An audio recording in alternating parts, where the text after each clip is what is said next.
This is the only advice you need with business success speaker, Matt Hyams. Today we're talking about how to be an ally for women in the workplace. We're going to talk about Paul Simon's You Can Call Me Al, carrying a rusty hammer around on your belt, and why you might need to invest in a tampon for men or a fake vagina. All right, let's do this.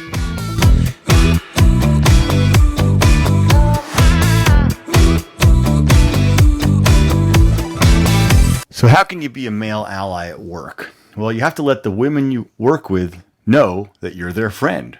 You're their ally. If they have an issue with salaries or there's some inequity in the workplace, let them know you're on their side and that you believe in equity in the workplace and that you don't want to see any inequity and you want them to get paid what you get paid. This is for the men out there. And this is really important now. If you're getting paid more than them, then you need to give them your money. You need to go to your boss. You got to say, listen, she's doing the same job as me. I'm getting paid more. I want you to take some of my paycheck and give it to them. Now, some people might say, well, why doesn't she just demand to get paid the same amount as you? Why does the man have to make less money?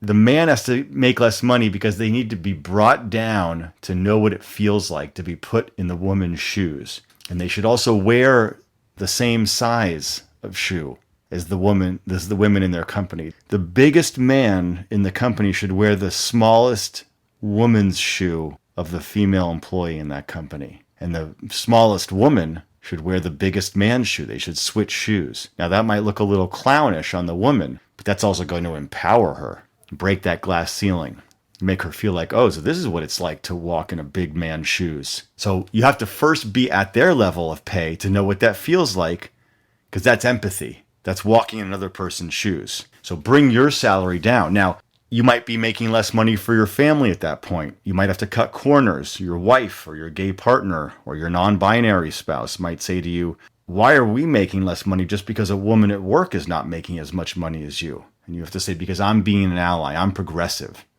Okay, I'm doing this for Kamala Harris because she's the first black female vice president. So I need to make less money for the women that I work with. That's the promise that I made when I voted for Kamala Harris. And your spouse might say, I don't see what Kamala Harris has to do with how much money you make. And you have to be like, you know what? You don't get it.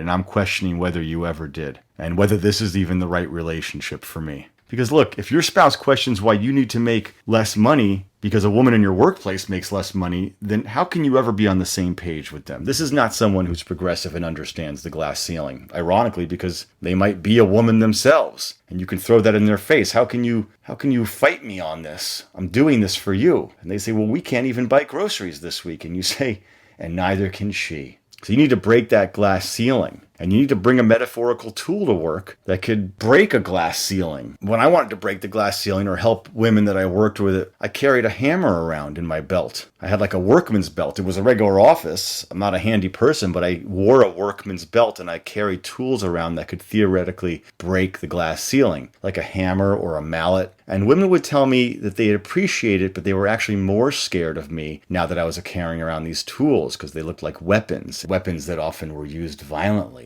And I was like, well, this hammer is to break glass. They're like, well, it's just alarming when someone in the office is carrying a hammer around in their belt. And they would also ask, well, and why is it so rusty? Because it wasn't a new hammer. I will give them that. It was a very old, rusty hammer. They said, couldn't you have gotten a new hammer for these purposes, something that was shiny and never used? And I said, well, this is an old hammer I found in an abandoned yard in a bad side of town where a lot of bad dogs hang out. I was walking there looking for dogs that no one wanted, abandoned dogs maybe tied to a chain link fence. And I saw this hammer, so I picked it up, and it's got a lot of, I don't know, it's got some splotches on it. I'm not sure what that means. And it's very rusty, and might be blood splotches, to be honest with you. And I think it might have been used on some dogs, too. They were like, look, if you're going to carry a hammer, couldn't you just carry a new one, maybe a small one, like a kid's hammer? I said, I'm not breaking no glass ceiling with a kid's hammer. I'm sorry that you would have a problem with my rusty hammer, but maybe you're having a problem with my hammer is why people don't respect you. So in that particular case, I was not as much of an ally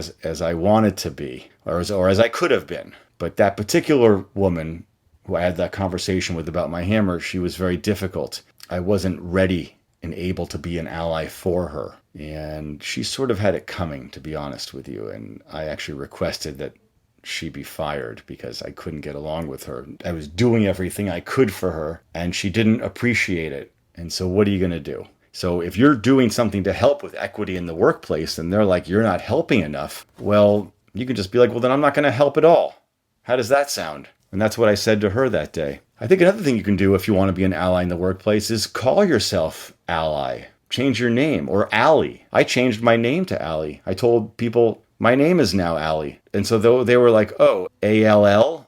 I said, no,Ally, Allie. And I'd be like, I'm Allie now, and I'm cute. And they said, well, it sounds like you're being misogynistic by saying your name's Allie and you're cute. Like that's the way you think that all girls are? That's your idea of femininity? This was that same woman again who had a problem with me carrying that rusty hammer. I said, look, I'm Allie, okay?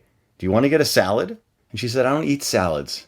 I eat burgers. I was like, you eat burgers? Aren't you worried about your health and your body? And she's like, who's talking right now? Is it Allie or is it you? I was like, I'm Allie. She sent me to HR. I had to go to HR. And coincidentally, the head of HR, her name really was Allie. And she didn't like the way that I was portraying Allies. She said, Allies aren't all like that. And I said, what do you mean Allies aren't all like that? There's a way that Allies are. And she said, yes, Allisons and Allies are not like this. We're hard-nosed individuals. So that backfired on me.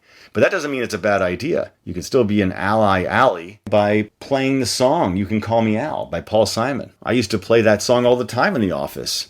You Can Call Me Al. Played it loud, which is difficult for the office because it has a lot of horn breaks, which is hard to concentrate during that. And we had Sonos in the office. And we'd all take turns. Some people would play reggae and some people would play some kind of groove music. I would always put on You Can Call Me Al. I'd say to all the ladies, hey ladies, this one's for you. It's called You Can Call Me Al. And they were like, we get it. They got annoyed with me eventually, you know. What I learned was that it's very difficult to be an ally because women have very low thresholds for tolerance.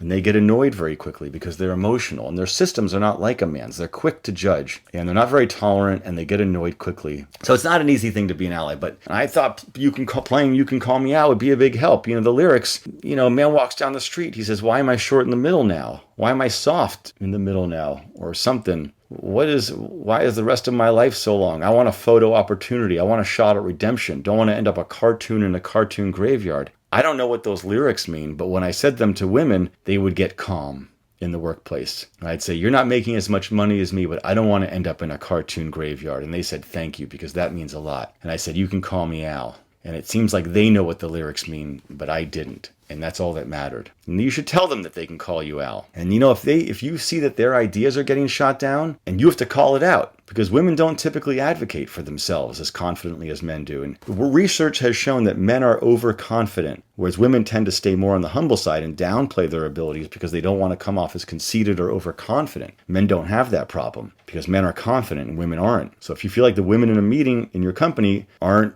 getting their ideas heard, then you have to say, hey, let's listen to Elizabeth and Janet here. And I did that once. I said, let's listen to Elizabeth and Janet. And people in the meeting said, there isn't anyone here named Elizabeth or Janet. And I looked around and I said, well, what's her name? They said, her name is Joanne. I said, well, let's listen to her then. And they're like, well, you don't even know who she is or what she has to say. I said, you don't know who you are. And in that particular case, that person didn't know who they were. And I ended up having to spend time with them on weeknights to help them discover their identity, which took away from me being an ally at work. But that was a difficult case because that person didn't have an identity to begin with. And that's because they had more than one personality, had split early on in their childhood because they had been abused by their stepfather. And then there was a string of stepfathers because that person's mother was a whore and they had never formed a sense of self. Now that sort of derailed me for a while for being an ally at work. But then I eventually got back to the office. So if you're in a meeting and you feel like the women aren't being heard because the men are taking the floor with confidence and overpowering the room, and they're being the ones who are listened to rather than, say, the quiet woman in the corner who's got all the answers and the information that you need, you say, I will not leave this meeting until every woman says something. And they might be like, well, what do you want them to say? You have to be prepared for someone asking you that. You know, what do you want them to say? Because some of the women in the meeting were like, we're happy with the way the meeting was going. We don't have anything to add. And I said, every woman needs to say something. When I eventually became a team leader earlier in my career, I did that. I said, every woman has to say something today. I don't care if it's even about what we're talking about in this meeting. I just want to hear you say something. So one woman said, I had yogurt for breakfast. I said, that's fantastic. Now you've said something. And then they could go. They couldn't leave until I gave them permission to leave. So it wasn't exactly being an ally because they were sort of under my rule. And I wasn't letting any woman leave the room, and all the men had left at that point. And I was just left with the women who needed to say something before they could leave. And it got blown in my face. And they were like, well, that's not really being an ally. We don't understand how this is helping break the glass ceiling. And I said, because you've never said anything before. You don't know what it's like to say something in a meeting. Now you're saying things. This is great. And if you do have the men in the meeting, don't let them say anything. And if they have to talk, make them talk second. And if a man has a presentation to give, make them give their presentation to a different woman. One day, a man had a presentation to give in my company. I said, give your presentation to Luann. Now, Luann might not know what he was presenting on, but if he did a good job preparing, then she'll be able to figure it out. And I say, everyone, let's just wait for Luann to figure this out. And I ended up loading up Luann with every man's presentation. That got a little stressful for her. And one day Josh said, well, I don't understand why Luann gets to present my presentation. I worked really hard. And I said, shut up, Josh. Scumbag, misogynist pig. You're the problem. So start out meetings telling the men that they're the problem. And I would also have all the men wear female business suits from the 1980s with Reebok sneakers, because you need to go back that far to level the playing field. In order for men to get women up to speed, they need an advantage, because it's not enough for them just to have equity and equality right now starting at the same place, because men are already years ahead with advantages, pay advantages, and getting respect in the workplace. So you need to bring men back to a further point in the past so they're at a disadvantage, at a handicap, in order to give the women time to get up to speed. So one way I did that was I had them all wear 1980s business suits from around the working girl, Melanie Griffith movie period. A smart, heavily padded, heavily shoulder padded sports jacket with a smart skirt and a good blouse, some Reebok sneakers, and they all had to listen to Walking on Sunshine, that song. And they had to get their hair permed. And they all had to eat frozen yogurt. For breakfast, lunch, any snack, all they could eat was frozen yogurt. And this gave them a little bit of a taste. And I also hired a company to make tampons for men that they had to use once a month, that they would insert anally. And I said, you have a choice. You can either insert this anally, or you can wear a fake vagina and do that instead. And I left that up to them. I gave them that choice. I said, you have a choice. So once they were all in their smart business suits from the 80s with the Reebok sneakers, wearing a fake vagina or an anal men's tampon for men, they started to realize, I never realized that they had it this hard. This is a very boxy jacket, and these Reeboks are not doing my feet any favors. And I'm gaining weight from frozen yogurt, and this tampon in my ass doesn't feel good. And it's actually making me bleed rather than soaking up blood. So that helped a lot. And the women in the company said, we appreciate the effort with the business snoots. We called them snoots just to make it a little different and to make it cute. They did, however, tell me that even though we appreciate the snoots, we're really looking to be promoted if we deserve it. We're not looking to get promoted over a man that also deserves it. If he deserves it, he should get it. But if we deserve it, we should get it. We're looking for equal pay. We're looking for equal respect. And I said, I don't understand what you're saying, the words that you're saying, and I need to go now. And then I was like, God, it's never enough for these women. They always want something more. And here I am doing everything I can to get the men in their snoots, making sure every woman says something in a meeting, giving them the men's presentations. They come back and they're like, we want more. And I'm like, well, this is the problem with women. So you have to figure out a way to give them everything they want, or they will not stop bothering you about this. All right. That's it for this week. I'll see you next week. Thanks so much.